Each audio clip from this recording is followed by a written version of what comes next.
The story of the time I banged a cuck's girlfriend. It happened a few years ago, in the wake of a painfully failed, 3-year relationship with a woman that I thought I would marry. I was living by myself and drinking heavily, half-heartedly trying to hook up on Tinder, and doing a lot of masturbating. Internet porn led me to discover cuckolding, hot-wifing, or whatever you want to call it. I was never turned on by the idea of being a cuck, but the idea of fucking someone else's girlfriend or wife was hot to me. Soon I realized that there is a whole market online for cuck-seeking bulls and vice versa. At the time, Craigslist was the place where this happened. I created an email account just for my illicit activities and started soliciting couples with dick pics and body shots. Unlike in actual dating, dick pics are appreciated by prospective cucks and hot wives. As you might imagine, straight men trying to fuck are plentiful, and it took a while before I got any responses. A few people agreed to meet up, but then flaked out. Those close misses only fueled my sexual fantasy and drove me to try again. After about 6 months, some guy responded to one of my emails with his number asking me to text him. We texted a bit and exchanged pictures. I'm a tall guy, about 6'5", sort of naturally muscular but not jacked, with a moderately attractive face. I also have a pretty big dick, which he wanted pictures of. I think that sealed the deal. He told me where and when to meet him. On the way to his apartment, my heart was thumping and my hands were shaking. I bought a half-liter of box wine from 7-Eleven and chugged it in my car. I drove to his apartment and knocked on the door, half expecting to get robbed, raped, and/or murdered. But I was in a place in life where I was okay with taking risks. The guy answered the door and invited me in. He was about my age, white, sort of pudgy. It was clear that he didn't pose a danger to me.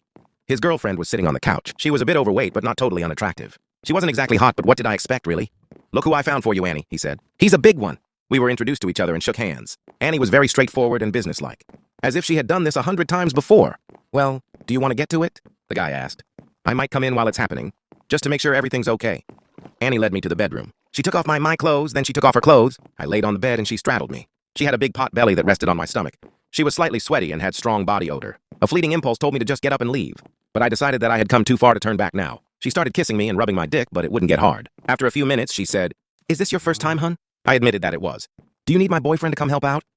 "No, I don't think so," I said, eventually. She sucked me and the sheer physical stimulation got me hard. Then she started riding me and I began to feel that I might be able to come soon and get out of there. However, at that moment, her boyfriend walked into the room and passed us, towards the master bathroom. "Don't mind me, guys, I'm just grabbing something," he said unconvincingly. He quickly left, but it set me back a few minutes. Finally, I came. "Wow, that was so hot," I said as I frantically searched for my clothes. Just as I was about to get the fuck out of there, her boyfriend walked in with a DSLR camera and started taking close-up pictures of his naked girlfriend's pussy and butthole. "Doesn't she have a nice pussy?" he asked. "Oh yeah," I said. "So tight and good. I love sharing pictures of her pussy on the internet. I love whoring her out like the slut that she is. He kept snapping pictures. "Well, thanks so much, Annie. Sorry if I didn't quite perform up to expectations," I said as I was leaving. "Oh no, you did fine." "Well, take care, guys." I went home, took a shower, and went to sleep.